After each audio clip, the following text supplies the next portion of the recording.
예, 오늘은 신앙과 감정을 하나님께로라는 제목으로 하나님의 말씀을 선포합니다. 예, 오늘은 시편 42편의 말씀입니다. 우리가 신앙생활을 하면서 가장 현실적인 문제가 하나 있습니다. 그 문제가 뭘까요? 우리는 감정의 동물입니다.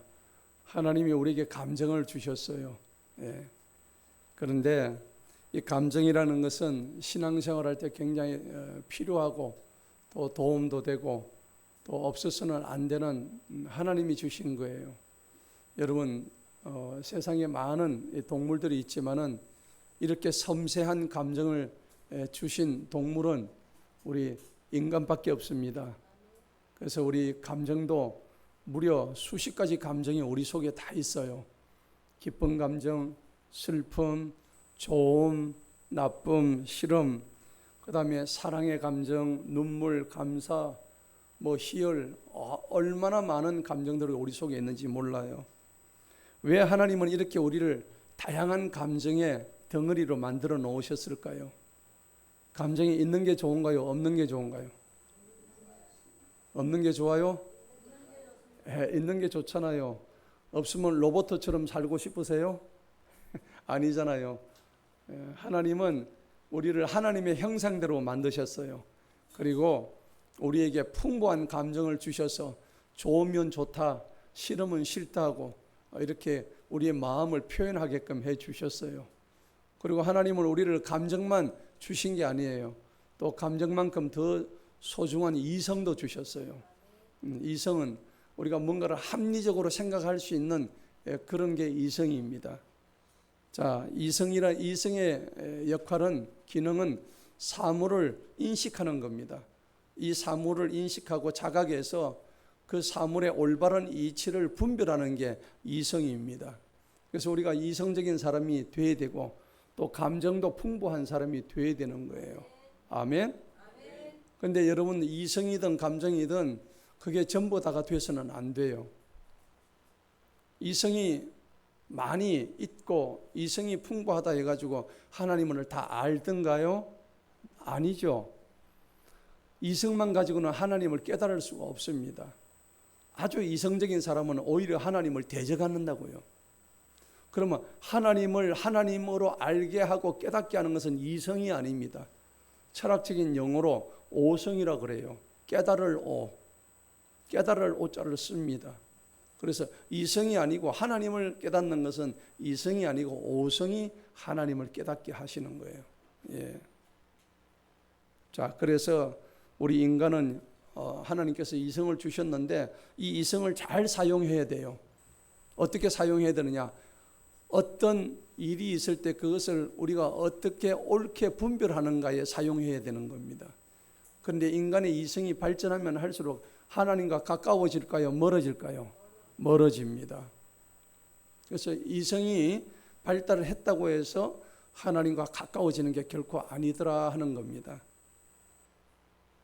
감정도 마찬가지예요. 감정도 하나님이 얼마나 우리에게 풍부하고 아름다운 감정을 주셨을까요? 그런데 이성이든 감정이든 문제가 발생했단 말이에요. 언제부터 문제가 발생했느냐니까 죄가 들어오면서부터 감정도 뒤틀리게 됐고 그 다음에 이성도 뒤틀리게 되었어요.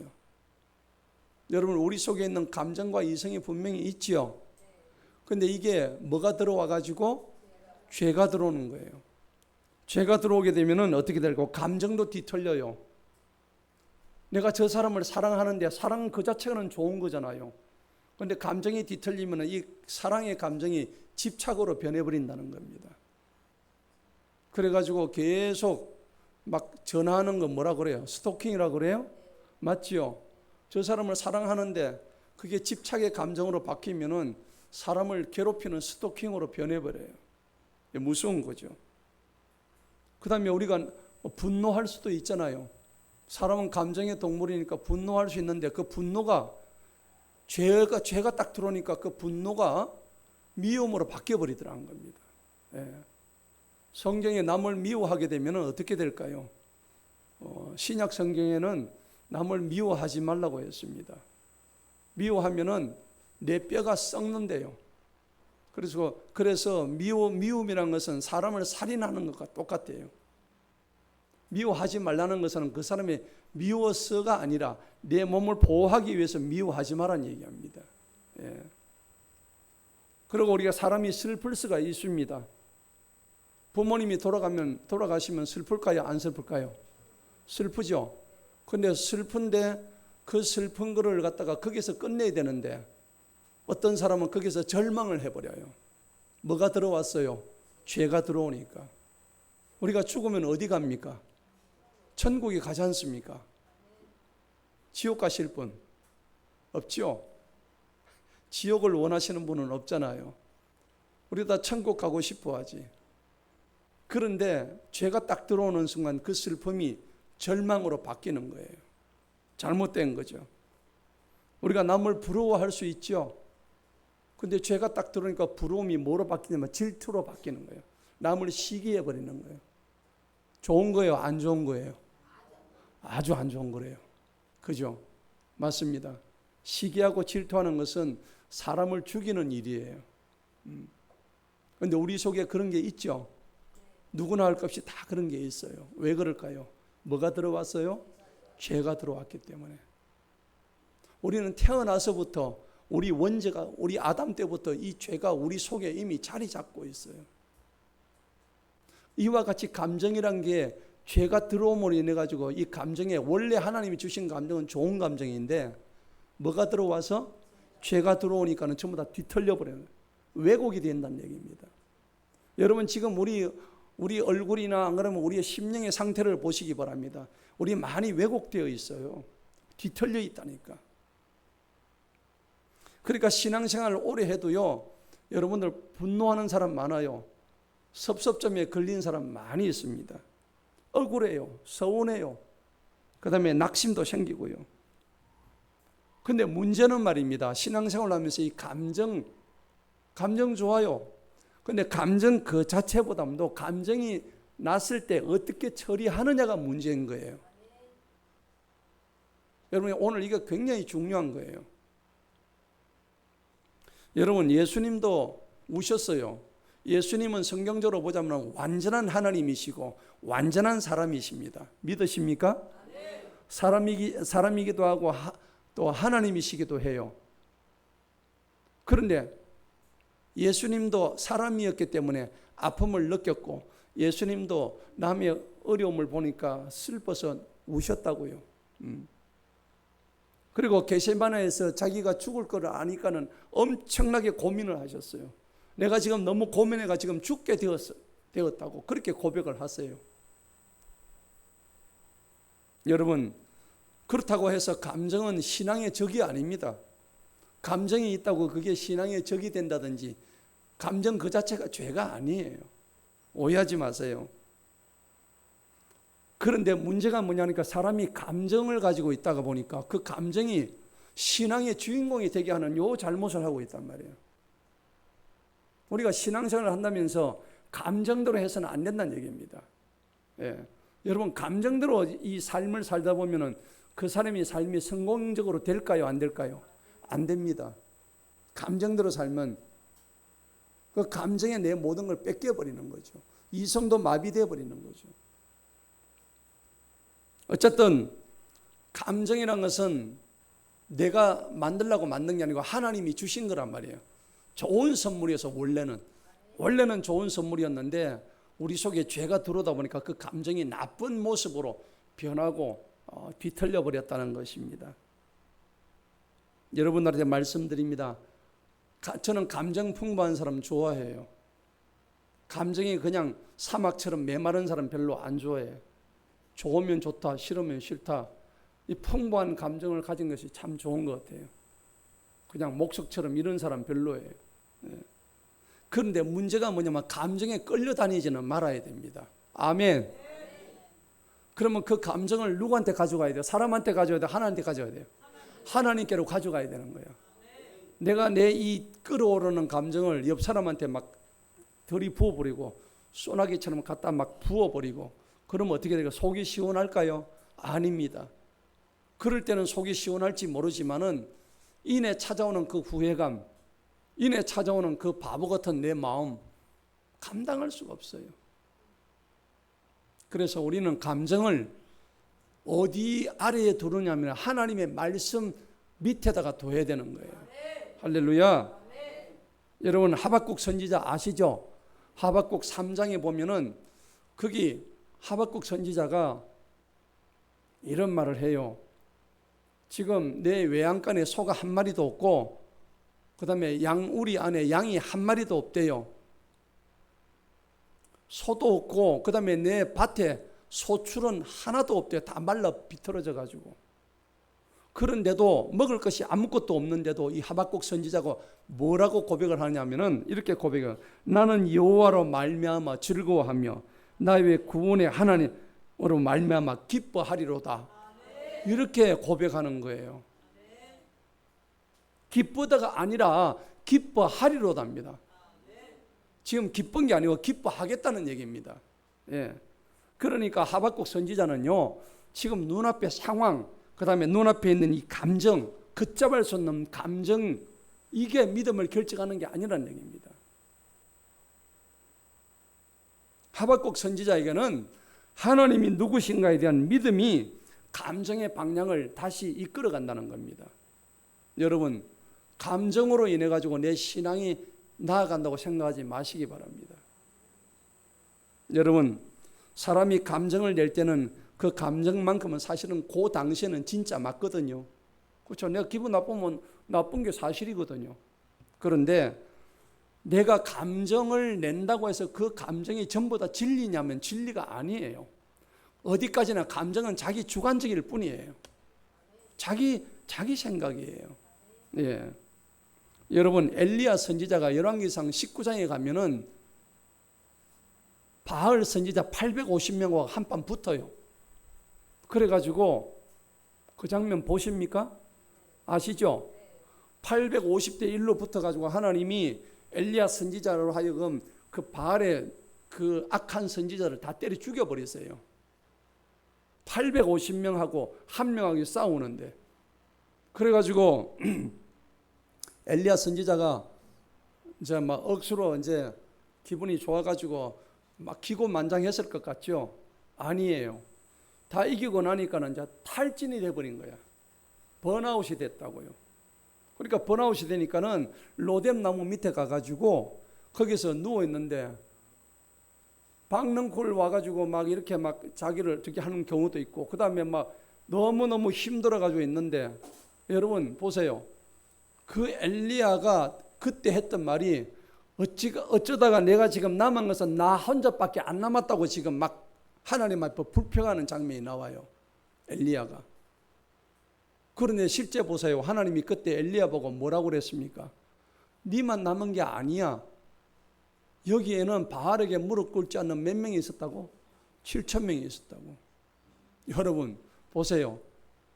엘리야가 착각했죠. 자기는 자기 혼자 남았다고 생각했죠. 그는 누구의 감정이에요?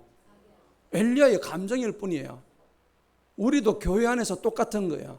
자기 감정이에요. 자기 감정. 내가 섭섭하고 내가 지금 기분 나쁘고, 이건 누구 감정이야? 엘리야 감정이라니까, 자기 감정이라니까. 근데 실제로 하나님이 보니까는 몇 명을 숨겨놨어요? 7,000명을 숨겨놨다니까. 여러분 보세요. 자기 감정에 충실한 거는 좋아요. 그런데 그 감정이 100% 진리가 아니란 말입니다. 여러분, 우리가 감정적으로 하나님이 나를 지금 버리신 것 같아라고 생각하는 분이 계세요. 감정적으로. 그런데 하나님이 나를 버리셨다 하고 하나님이 나를 버리신 것 같다 하고 달라요, 같아요? 다르죠. 예. 하나님이 실제 나를 버렸을까요? 안 버렸을까요? 안 버렸죠. 요즘 우리가 욥기서 강의하는데 들어보시면 아실 거예요. 욥이 하나님이 욥을 버렸다고 생각할 수도 있어요. 욥이. 욥기서 보면 그런 고백을 해요. 하나님 왜 나를 이렇게 버리셨나이까? 그런데 하나님이 욥을 버린 적이 있으십니까? 단 한 번도 없어요. 이와 같이 사람은 자기 감정에 의해 가지고 내 감정을 있는 그대로 표현한단 말입니다. 하나님 왜 나를 버리셨습니까? 아니야, 나는 버린 적 없어. 지금 기도가 안 돼요.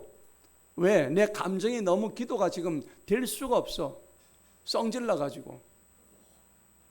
근데 이 말하고 하나님이 내 기도를 듣지 않으신다, 이거하고는 완전히 달라요. 내 감정은 물론 진짜일 수 있겠지만은 내 감정의 해석까지 이게 진짜는 아닙니다. 그러니까 여러분들 조심하셔야 돼요. 내 감정이 진짜인 것처럼 그렇게 너무 믿지 마시고 그걸 어떻게 해석해야 되느냐? 하나님의 관점에서 해석하시기를 축복합니다. 그러니까 여러분들, 감정이라는 것은 지금 내가 어떤 상태에 놓여 있는지를 보여주는 신호입니다. 여러분 기분 나쁘면 어때요? 성질 나지요? 지금 내 상태가 어떻다는 걸 나타내 주는 게 감정이라고요. 근데 하나님이 내가 성질 난다고 해서 하나님이 어떤 분인지를 결정하는 건 아니라는 얘기입니다. 그건 자기 감정일 뿐이지. 여러분, 감정이 제일 쉽게 얘기하는 게 뭐냐 그러니까 신앙이 미성숙한 사람들한테는 이렇게 얘기해요. 야, 너 교회에서 무시당했어. 교회에서요. 야, 용서하지 마. 그리고 기분 나쁘니까 교회 가지 마. 왜 그럴까요? 감정 때문이에요. 그 사람의 인생을 좌우하는 것은 감정이에요. 감정. 여러분 감정으로 살면 100% 실패입니다. 야, 너 아무도 몰라주니까 갈 필요 없어. 자, 오늘 본문 말씀 1절 한번 볼까요? 한번 1절을 한번 다 같이 읽어봅니다. 시작. 하나님이여, 사슴이 시냇물을 찾기에 갈급함 같이 내 영혼이 주를 찾기에 갈급하나이다. 여러분 신앙은 뭐냐니까 갈급해야 돼요. 목이 말라야 됩니다. 여러분 목마른 자가 샘을 판다고 그러죠. 목이 안 마른데 왜 뭐 하겠어요, 그죠? 신앙은 갈급함 없이는 성장할 수가 없습니다. 김지아 시인의 타는 목마름이라는 시가 있어요. 목이 타야 됩니다. 목이 말라야 되는 거예요. 배가 고파야 되는 거예요. 오늘 1절에 보니까는 오늘 이 고라자손의 시인이 하나님이여, 사슴이 시냇물을 찾기에 갈급하대요. 내 영혼이 주를 찾기에 갈급합니다. 이게 먼저 나와야 되는 거예요. 아멘. 2절을 한번 읽어봅시다. 시작. 내 영혼이 하나님 곧 살아계시는 하나님을 갈망하나니 내가 어느 때에 나아가서 하나님의 얼굴을 배울까? 이 고백이 나와야 되는 거예요. 내가 언제쯤이면 하나님의 얼굴을 뵐 수 있겠나이까?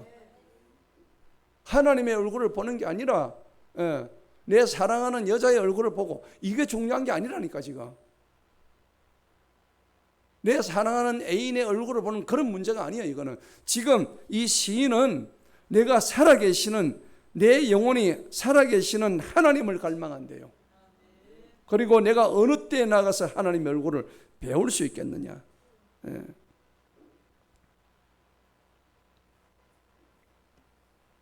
그러면서 5절을 한번 읽어봅니다. 다 같이 시작. 내 영혼아, 내가 어찌하여 낙심하며 어찌하여 내 속에서 불안해하는가? 너는 하나님께 소망을 두라.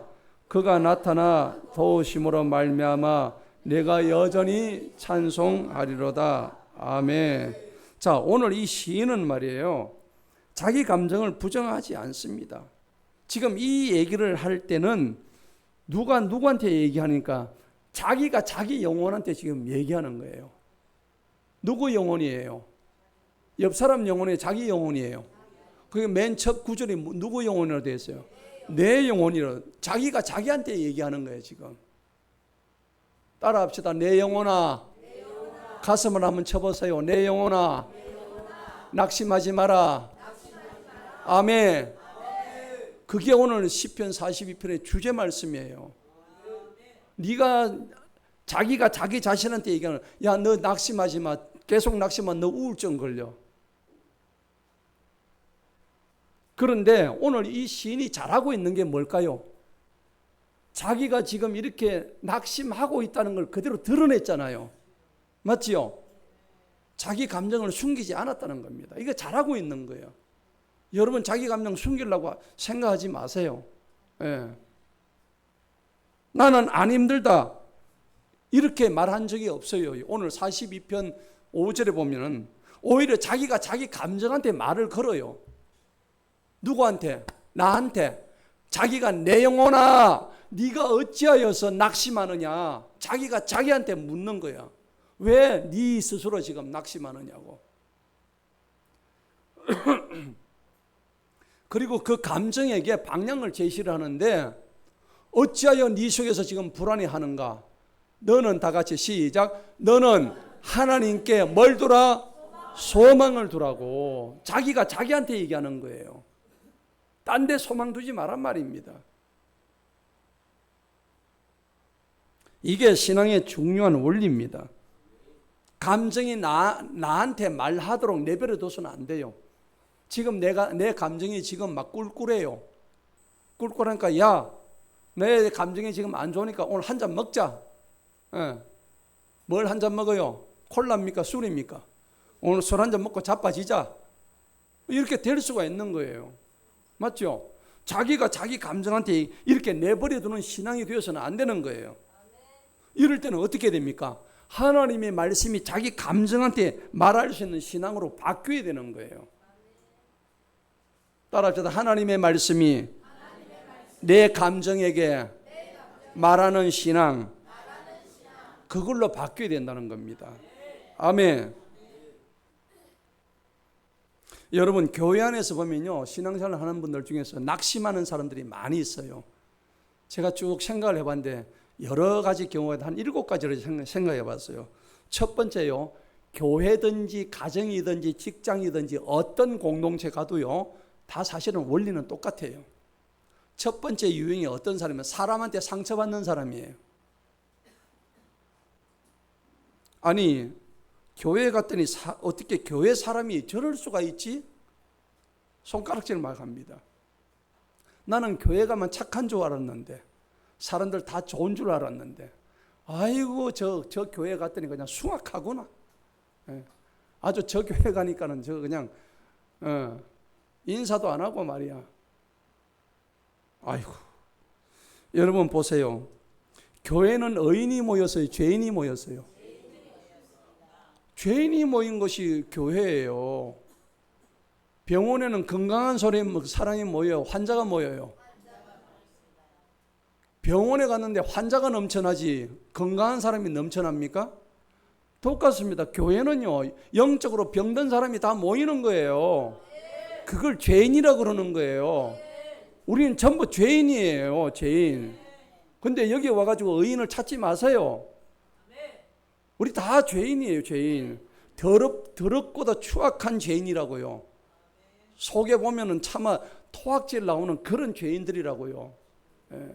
남 속이고요, 거짓말하고요, 그 다음에 간음하고 사기치고 거짓말하고 온갖 더러운 죄는 우리 속에 다 들어있는 거예요. 그러니까 교회란 것은 완성된 의인들의 전시장이 아닙니다. 교회는 은혜로 구원받은 죄인들이 점차적으로 하나님 말씀으로 변해가고 성화되어가는 거룩한 공동체가 교회란 겁니다. 아멘. 예수님께서 누가복음 5장 32절에 내가 의인을 부르러 왔노라, 아닙니다. 내가 죄인을 부르러 왔다고 말씀하십니다. 길을 잃어버린 어린 양 한 마리를 위해서 내가 왔노라 그렇게 말씀하시지, 길을 잃지 않는 99마리 양 때문에 온 게 아니라고 말씀하셔요. 아멘.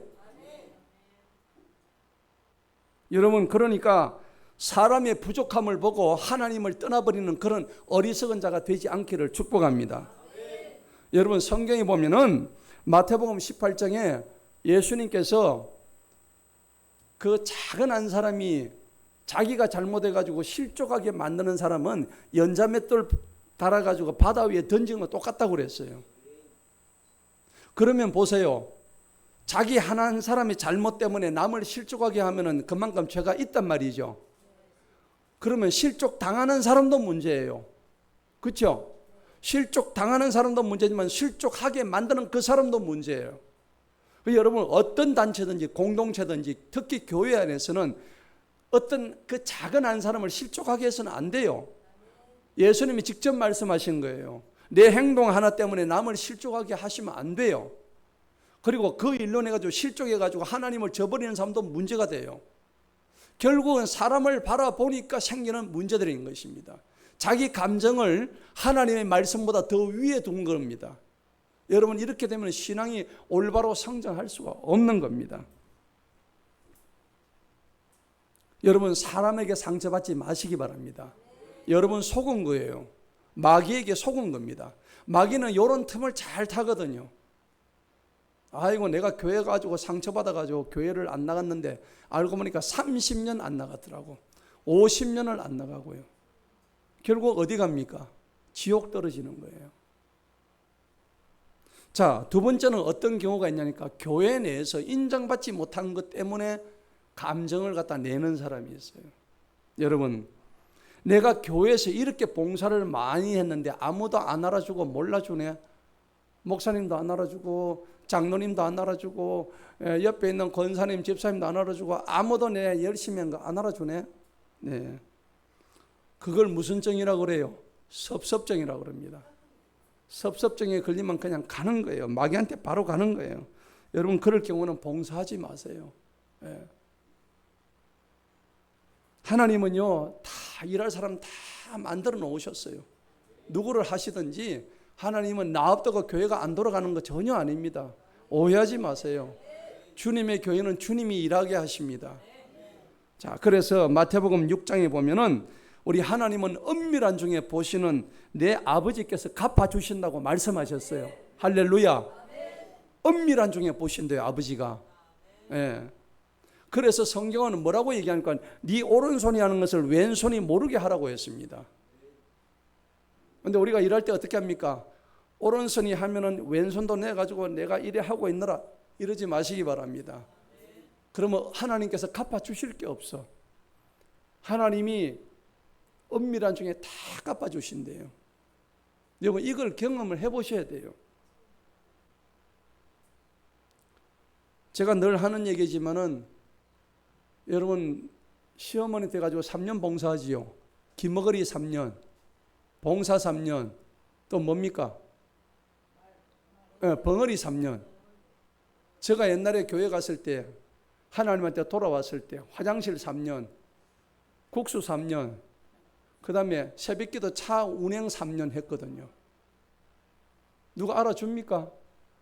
진짜 그 정도로 했더니 하나님께서 은밀한 중에 갚아주기 시작하시는데 말도 못할 복을 주시더라고요.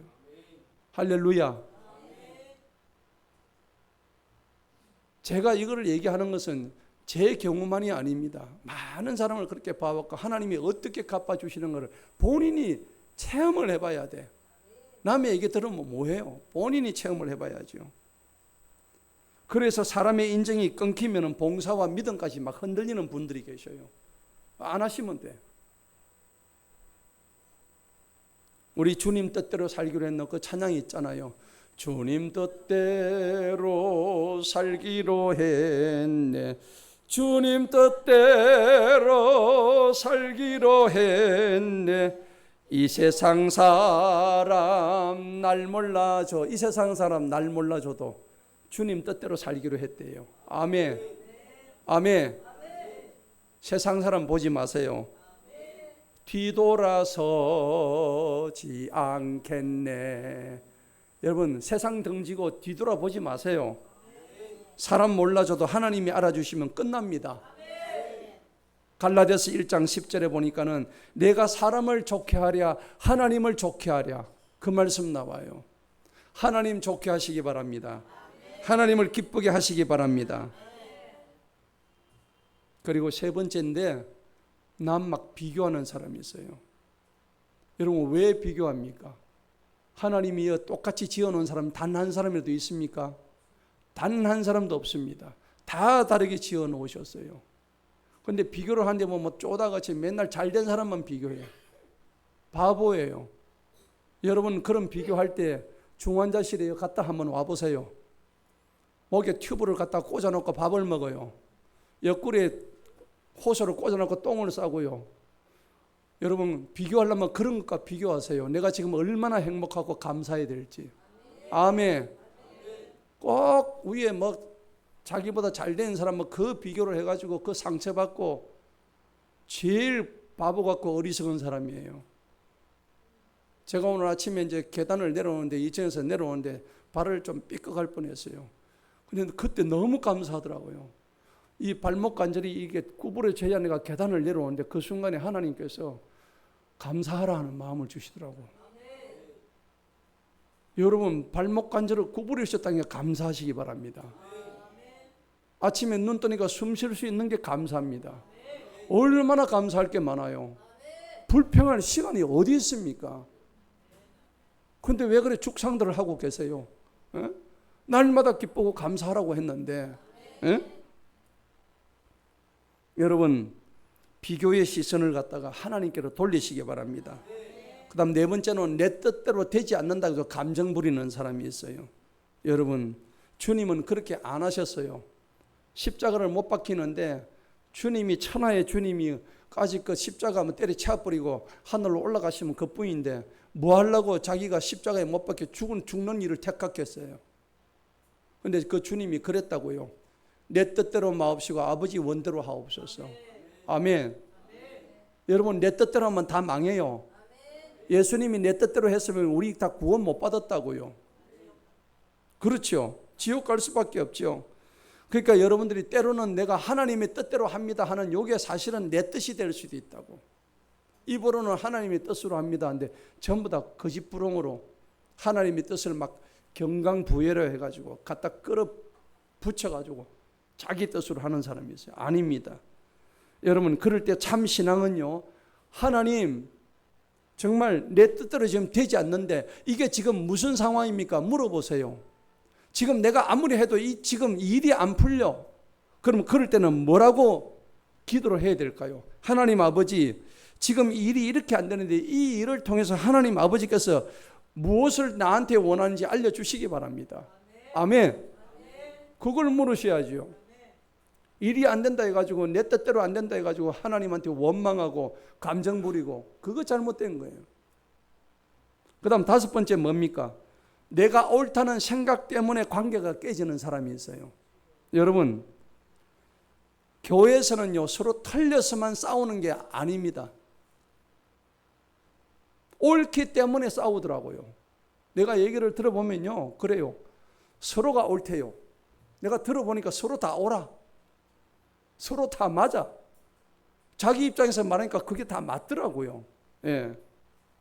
그런데 아무리 옳은 일이라도 성경은 뭐라고 얘기하냐니까 고린도전서 13장에 가면 사랑장이잖아요. 2절에 이런 말이 있어요.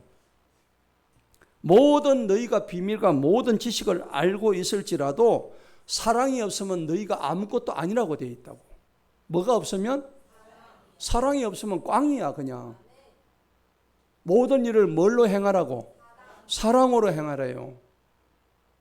요한일서 4장 8절에 하나님은 사랑이시기 때문이에요. 아멘. 하나님은 뭐라고요? 그래서 영어로 God is love예요. 우리 교회 간판에 큰 간판에 저녁에 보면 God is love라고 써붙이는 거 보셨죠? 예. 아직까지 눈이 안 들어오는 사람은 문제가 있는 사람이에요. 우리 교회 야간에 와가지고 밤에 이 건물 외벽에 God is love가 이 부산 북구의 랜드마크잖아요. 이게 아직도 눈에 안 보이면 이거 우리 회개해야 돼요. 따라합시다. God is love. 하나님은 사랑이십니다. 그렇죠. 하나님이 사랑이시니까 하나님이 우리를 위해서 죽으셨잖아요. 그분이 예수님이세요. 예. 그러니까 내가 옳다는 것을 증명하다가 사랑 없으면 꽝이란 말이에요. 여러분 그러니까 내가 옳다고 하더라도 사랑을 담아서 옳다고 하세요. 제가 보면은 우리 성도님께서 서로 싸우는데 겉으로 막 싸우기만 표가 나니까는 속으로 은근히 싸우는 분들이 계셔요. 안 돼요. 잘못된 거예요. 왜? 속에 사랑이 없기 때문이에요. 잘못된 거예요. 여러분 물어보세요. 주님, 내가 지금 진리를 지키는 겁니까? 아니면 내가 내 자존심 지키는 겁니까? 이거 물어보셔야 돼요. 예. 그 다음에 6번째, 감정의 실패가 어떤 거냐면 자기 자신한테 실망하는 거예요. 여러분, 우리가 이렇게 신앙생활을 하다 보면 내가 내 스스로에게 실망할 때 많죠. 어떨 때입니까? 무너질 때, 넘어질 때, 실수했을 때 내가 이것밖에 안 되구나. 그럴 때 비참해요, 안 비참해요? 비참하지 않으신가 봐요. 짜증나지. 짜증나요. 정말 발등을 찍고 싶어요. 예. 내가 술 안 마셔야지 했는데 다음날 가지고 친구 전화 가지고 또 술 한잔 하고 왔어. 다음날 가지고 주님, 제가 또 술을 마셨습니다. 주님, 죄송합니다. 다시는 안 마시겠습니다. 아나콩콩아. 일주일 뒤에 친구가 또 전화 오면은 슬슬 발동이 내가 또 딱 한 잔만 하자. 딱 한 잔이 10잘 된 부분입니다. 예, 골로 갑니다. 여러분, 얼마나 자기 자신한테는 관대한지, 남한테는 조금 더 관대하지 않으면서 자기 자신한테는 얼마나 마음이 너그러운지, 마음을 얼마나 허용하는지 몰라요. 이거 잘못된 겁니다. 그럴 때마다 자기 자신한테 엄청나게 실망해요. 내가 이것밖에 안 되구나. 나는 왜 또 이 모양이냐. 또 넘어졌네. 여러분, 성경에 베드로라는 인물을 보세요. 베드로라는 사람은 예수님의 수제자인데도 3번이나 예수님을 부인했잖아요. 나중에 예수님이 십자가에 못 박혔을 때 자기 발등을 찍고 싶었어요. 내가 어떻게 해서 내 주님을 3번이나 부인했던가. 예. 그때 주님은 이 베드로를 다시 찾아오셨어요. 십자가에 못 박혀가지고 죽으시고 사흘 만에 부활하시고 난 다음에 십자가에 못 박힌 이 구멍난 손을 들고는 베드로를 찾아오셨어요. 와가지고 하신 말씀이 무슨 말씀입니까? 베드로야, 네가 나를 사랑하느냐? 네가 나를 진정 사랑하느냐? 그렇게 물으신 거예요. 예수님이 뭐라 하지 아니했다고요. 야 이놈아, 네가 그때 네 왜 내 3번이나 부인해? 그런 말씀 안 했다고요. 양심의 가책을 받아가지고 그때부터 베드로가 진짜배기 회개를 합니다. 여러분, 지금 땅을 치고 후회할 회개한 거 많이 계시죠? 자, 그러면은 오늘 예수님이 오늘 밤에 여러분 찾아가실 겁니다. 찾아가지고 야 이놈아, 왜 네가 이때까지 내한테 이렇게 배신했냐 이렇게 안 물으십니다. 누구야, 네가 나를 진정으로 사랑하느냐? 그렇게 물으셨을 때에 여러분 뭐라고 대답하실래요? 예수님, 주님, 그렇습니다. 저는 주님을 제가 죽기보다 더 사랑합니다. 이 고백 하셔야 되는 거예요. 할렐루야.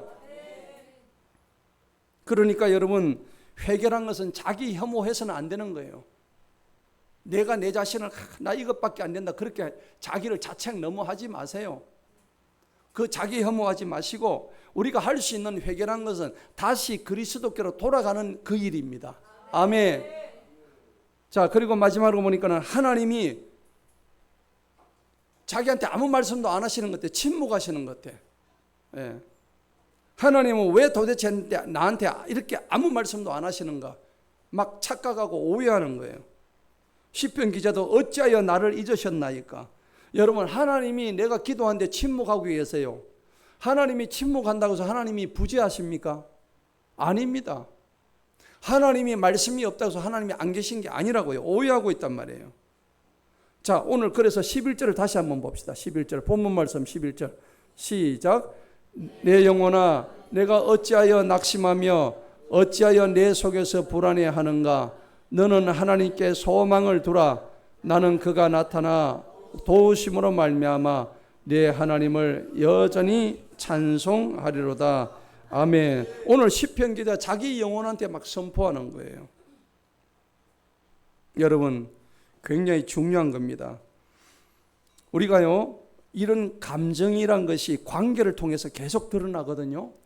교회 안에서 이 관계가 서로의 얼굴을 비춰줍니다. 잠언 27장 19절 말씀에 물에 비치면은 얼굴이 서로 어떻게 해요? 자기 얼굴 그대로 드러나죠. 거울 보면 누구 얼굴 나타나요? 괴물이에요? 자기 얼굴이에요? 내 얼굴이에요. 그런데 그 얼굴이 드러나는 것 같이 사람의 마음도 서로 마주 보면 어떻게 돼요? 서로 비춰집니다. 그럼 저와 여러분이 얼굴을 마주 보고 있으면 서로의 마음이 보일까요? 안 보일까요?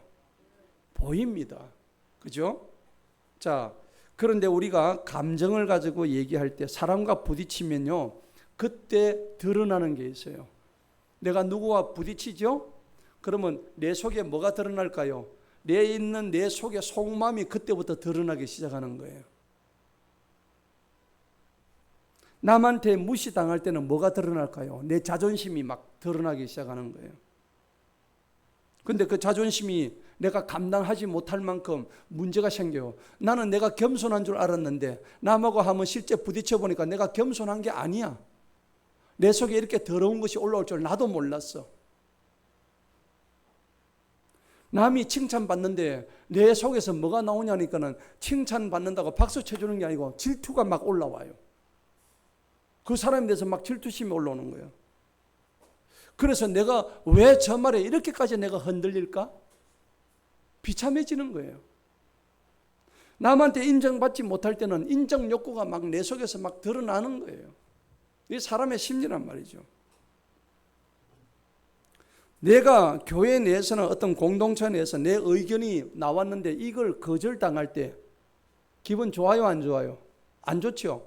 이럴 때 내 자기 중심성이 막 거기서 막 드러나는 거예요. 그런데 우리가 이 관계 속에서 감정 처리를 어떻게 될까? 아, 저 사람이 도대체 나하고의 관계에서 왜 저래? 라고 하는 데서 바뀌어야 됩니다. 오히려 그럴 때에 주님한테 물어야 돼요. 주님, 지금 관계가 어그러졌는데 이 일을 통해서 내 안에 하나님께서는 무엇을 보여주기 원하십니까? 이걸 물으셔야 되는 거예요. 아멘. 네, 그렇게 돼야 되는 거예요. 나 그냥 기분 나쁩니다. 감정을 일방적인 표출하는 게 아니라 하나님 지금 이 사건을 통해서 하나님 내게 말씀하시고자 하는 게 뭘까요? 이걸 먼저 물으셔야 되는 거예요. 여러분, 감정을 사람한테 쏟으면은 싸움이 될까요? 안 될까요? 싸움 됩니다. 싸움 잘하시는 분들 보면은 감정이 너무 많으신 분들이에요. 절제가 안 돼요. 야고보서 4장 1절에 보면요, 이런 말씀이 있어요. 굉장히 중요합니다. 너희 중에 싸움이 어디로부터 오느냐? 그 말씀이 있어요. 야고보서 4장 1절 말씀이에요. 그런데 알고 보니까 그게 뭐라고 했냐니까 너희 지체 중에서 싸우는 정욕으로부터 나오는 것이 아니냐라고 되어 있다고. 자, 싸움은 니하고 내하고 싸우는 거예요. 누가 잘했어요? 내가 잘했기 때문에 싸우는 거 아닌가요? 맞죠? 서로 잘했다고 싸운단 말이에요. 그런데 성경은 그렇게 얘기 안 한다고. 야고보서 4장 1절에 뭐라고 하냐면 네 속에서 나오는 그 악한 지체 때문에 싸운다고 되어 있단 말이에요. 예? 이거 알아야 돼요. 이거 제 말이 아니고 성경 하나님 말씀이에요. 그런데 우리가 문제가 뭐냐 그러니까 우리가 싸움할 때 보면 늘 상대방한테 찾아요. 아, 목사님, 저 집사가 잘못해서 내가 저거 빨리 없어졌으면 좋겠습니다. 니나 없어져라. 아니, 잘못되기는 뭘 잘못돼, 그죠? 그런데 오늘 야고보서 4장에서 보면 야고보 사도는 자신의 안에서 찾아라고 분명히 경고를 하고 있습니다. 너희 지체 중에서 네 마음을 보라는 겁니다. 그래서 감정이 악순환되는 순서를 보면은 사람이 상처를 받아요. 아주 우리는 연약한 질그릇이거든요. 상처를 받으면 마음에 뭐가 생기면 섭섭함이 바로 찾아옵니다. 그렇죠? 그 다음에 섭섭함이 찾아오면 그때부터 이성의 판단력이 흐려져 버려요. 그럼 자기 마음대로 추측을 하는 거예요. 추측을 하면 그때 추측할 때 뭐가 생기냐면 이해보다 오해가 생기는 거예요. misunderstanding. 언더스탠딩은 뭡니까? 남 밑에서 가지고 바라보고 이해해 주는 건데 미스가 생겼다는 얘기입니다. 그러면서 오해가 딱 생기고 난 이후부터 자기를 정당화해요. 합리화시켜요. 그래, 맞아. 내가 잘한 거 맞아. 자기를 합리화시킨다니까. 그러고 난 뒤에 이제 자기가 판단이 정확하게 씁니다. 자기 입장의 판단입니다. 그때부터 뭐가 들어가면 험담이 들어갑니다. 아, 저 인간이 어떻고 저쩌고 막 온갖 험담이 다 들어갑니다. 그리고 난 뒤에 편을 가르기 시작합니다. 공동체가 쪼개져요. 그러면은 관계가 그때부터 단절되고 공동체가 분열됩니다. 수많은 교회, 수많은 가정, 수많은 직장, 나라 어떤 거 할 거 없습니다. 똑같습니다. 다 이와 같은 전철을 밟아서 그 공동체들이 분열되고 쪼개지는 거예요. 처음에는 간단해서 말 한마디였어. 근데 나중에는 교회 안에서 나 이제 곧 교회 가기 싫어. 예배 드리기도 싫어. 여러분 사람한테 상처받는데 왜 예배가 멀어져야 됩니까? 잘못된 거예요. 여러분 상처받았다고 천국 안 갈 거예요? 가야 되는데 왜 상처받았다고 교회를 안 나와요? 예배를 안 드려요? 저 집사 때문에 섭섭한데 내가 왜 예배를 포기해야 되죠?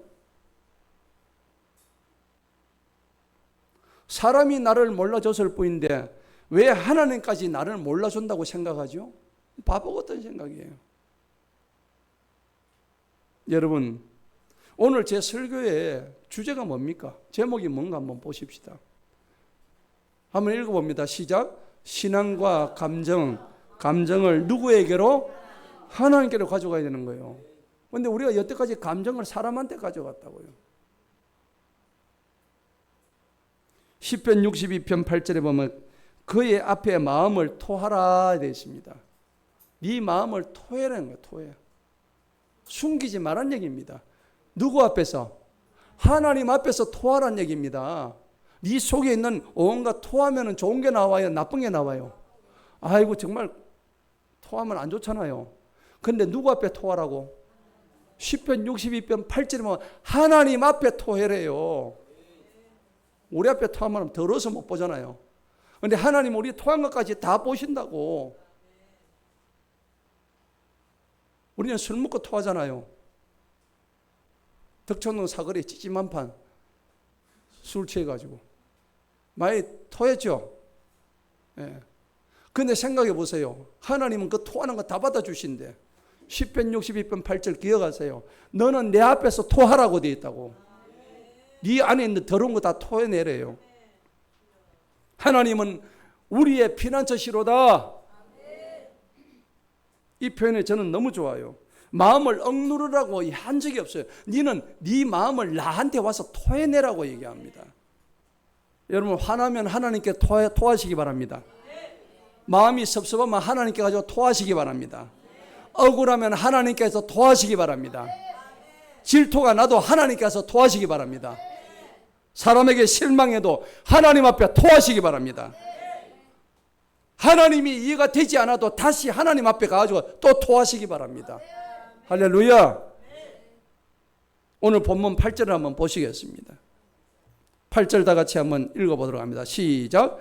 낮에는 여호와께서 그의 인자하심을 베푸시고 밤에는 그의 찬송이 내게 있어 생명의 하나님께 기도하리로다. 아멘. 토하고 하나님한테 가서 뭐 하라고? 기도하라고. 기도. 예.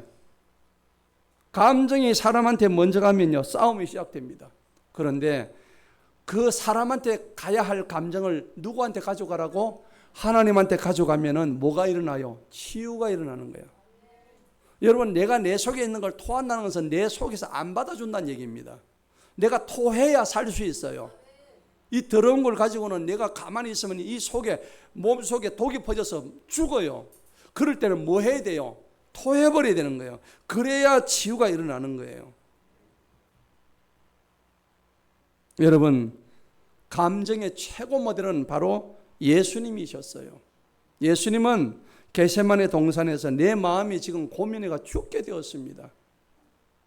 이 잔을 내게서 지나가게 하옵소서. 그러나 내 원대로는 하지 마시고 아버지의 뜻대로 하옵소서.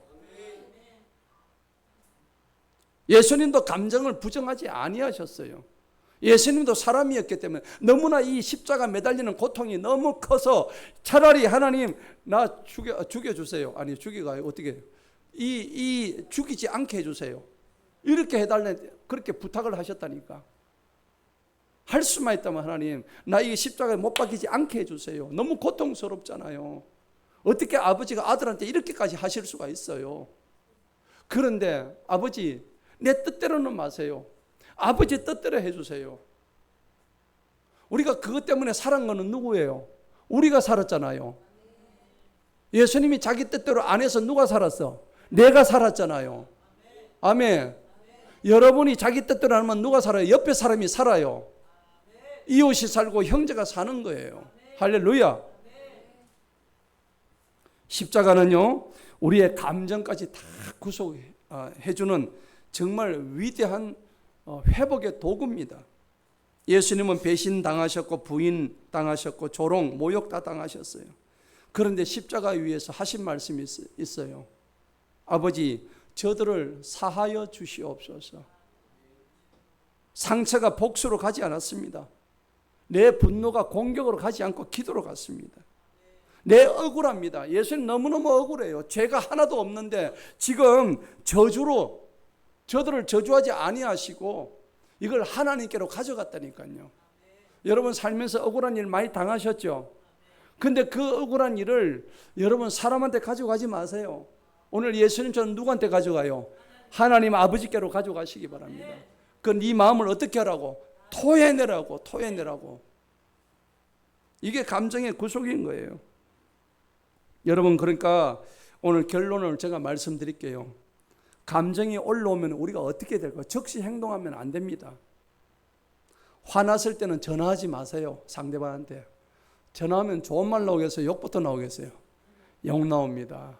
화났을 때 전화하지 마세요. 흥분했을 때 문자 카톡 보내지 마시기 바랍니다. 그리고 섭섭함 생길 때에 전체 단톡방에 글 올리지 마세요. 감정이 최고조에 있을 때 중요한 결정 내리지 마시고요. 야고보서 1장 19절에 보니까는 듣기는 속히 하고 말하기는 천천히 하고 성내는 것도 더디해라고 그랬습니다. 따라합시다. 듣기는 속히 하고 말하기는 더디하고 성내게도 더디하라. 아멘. 그리고 여러분들 느낌과 사실을 잘 구분해야 됩니다. 저 사람이 나를 무시해서 그건 자기 느낌이야. 사실이 아니라고, 팩트가 아니에요. 그게 내가 그렇게 느낀 것인지 진짜 배기로 다시 한번 점검을 해야 돼요. 그리고 점검한 결과 저 사람이 나를 무시한 거 보니까 저 사람은 수준이 저것밖에 안 되구나. 저 사람의 인격은 저 정도니까 하나님 어떻게 됩니까? 저 사람을 위해서 기도하거라. 할렐루야. 그 다음 단계가 이렇게 들어가야 되는 거예요. 그래, 하나님께서 그래 저 끝까지 갈봐주거라. 하나님이 그렇게 하시겠어요? 그런 하나님은 아니십니다. 자, 그러니까 사람보다 하나님께 먼저 말하세요. 전화하기 전에 기도하시고 카톡 보내기 전에 기도하시기 바랍니다. 남한테 함부로 말하기 전에 하나님한테 먼저 토해내시고 말하기 바랍니다. 상대 바라보지 말고 내 마음도 바라보시기 바랍니다. 잠언 4장 23절에 모든 지킬 만한 것 중에 더욱 내 마음을 지키라. 생명의 근원이 이에서 남이니라. 아멘. 우리는 이러한 사건들을 통해서 내 안에 무엇이 있는지를 잘 보셔야 돼요. 이 사건들을 통해서 내 안에 있는 이게 자존심이었구나. 누군가를 날 알아달라는 인정 욕구였구나. 아니면 질투였구나. 아니면 내 열등감이었구나. 내 통제욕이었구나. 내 자기의였구나. 이게 확연하게 드러나게 돼 있어요. 최종 결정권을 하나님 앞에 말씀드리기 바랍니다. 내 감정은 미워해 하는데 하나님 말씀은요, 그렇게 하지 마, 용서해. 내 감정은 저 원수를 갚았으면 좋겠어. 그런데 하나님 말씀은 뭐라고 그래요? 원수 갚는 것이 내게 있어. 너는 원수를 사랑해. 아멘. 그런데 기분 나쁘니까 오늘 예배 안 할 거야. 여러분, 예배 안 나오는 거예요. 예배하지 마. 그게 인간의 감정이에요. 그런데 오늘 분명히 마지막 5절 말씀은 정확하게 한번 다시 봅시다. 5절 말씀 보니까는 뭐라고 했어요? 다시 한번 크게 읽어봅니다. 시작. 내 영혼아, 내가 어찌하여 낙심하며 어찌하여 내 속에서 불안해하는가? 너는 하나님께 뭘 둬요? 소망을 두라. 아멘. 하나님께 소망을 두래요. 예. 감정은 신앙의 온도계는 될 수 있어요. 뜨겁다, 차갑다. 그렇지만은 감정이 자기 인생의 나침반이 되어서는 안 됩니다. 아멘. 내 인생의 나침반은 뭐냐면 하나님 말씀이 내 적이란 말이에요. 예. 자, 저기 봅시다. 시편 119편 105절 다 같이 읽어봅니다. 시작. 주의 말씀은 내 발의 등이요 내 길의 빛이니이다. 아멘. 언제나 주의 말씀은 내 발의 등이에요. 내 길의 빛인 거예요. 저기는 감정이 들어갈 여지가 전혀 없습니다. 할렐루야. 예. 자, 최종 결론입니다. 자, 신앙의 성숙이란 것은 신앙이 성숙한다고 감정이 없어지면 안 됩니다. 감정이 매우 중요합니다. 예. 제가 감정을 없애라고 그 얘기를 한 거는 없습니다. 감정에 다만 목적지가 달라지는 거예요. 화가 나도 누구한테로? 하나님께로 가는 거예요. 섭섭해도 누구한테로? 하나님께로 가는 거예요. 억울해도 질투가 나도 자신에게 실망해도 하나님이 이해가 되지 않아도 다시 하나님께로 달려가시기를 축복합니다. 질문을 바꿔야 돼. 저 사람이 왜 저래? 왜 저 사람이 내 감정을 긁어? 이게 아닙니다. 하나님, 저 사람을 통해서 나한테 알려주실 교훈이 뭡니까? 저 일들을 통해서 내 안에 무엇을 보여주려고 하십니까? 둘이 싸웠어. 하나님한테 물으세요. 하나님 이 싸움을 통해서 저 사람과 나와의 싸움을 통해서 나한테 내 안에 무엇을 보여주려고 하십니까? 물어봐요. 물으면 하나님 뭐라고 그러세요? 네 헛된 자존심 때문이야. 네 용서하지 못하는 그 알량한 마음 때문이야. 사랑하지 못하는 네 그 용렬함 때문이야. 여러분, 우리는 사건을 해석할 수 있어야 돼요. 어떤 우리가 신앙생활하면서 신앙생활을 하는 동안에 주어지는 자잘한 사건들이 나한테 어떻게 다가오는지를 해석을 잘해야 되는 거야. 해석을 해야 문제를 풀죠. 답을 얻지, 안 그래? 우리 경건이 지금 대입시험 준비하는데 맞지? 문제를 잘 해석을 해야 그 문제를 답을 얻지. 여러분, 그러니까 어떤 문제가 딱 왔을 때 그 문제를 풀 수 있는 해석할 수 있는 영적인 눈을 가져야 된다고. 그런데 아직도 그 문제에 매달려가지고 그걸 풀지를 못하고 전전긍긍하고 안타까워요. 안타까워. 도대체 언제까지 그러고 하실랍니까? 이제는 벗어나시기 바랍니다. 따라합시다. 감정을 하나님께로. 감정을 하나님께로. 결국 성숙한 신앙은 아무 감정도 느끼지 않는 것이 아니라 모든 감정을 다 풍성하게 느끼면서도 하나님의 뜻을 선택하는 것입니다. 이러한 자가 되어서 하나님의 그 풍성하신 감정을 하나님의 영광을 위해 쓰시는 저와 여러분 되시길 주님 이름으로 축복합니다. 기도하겠습니다.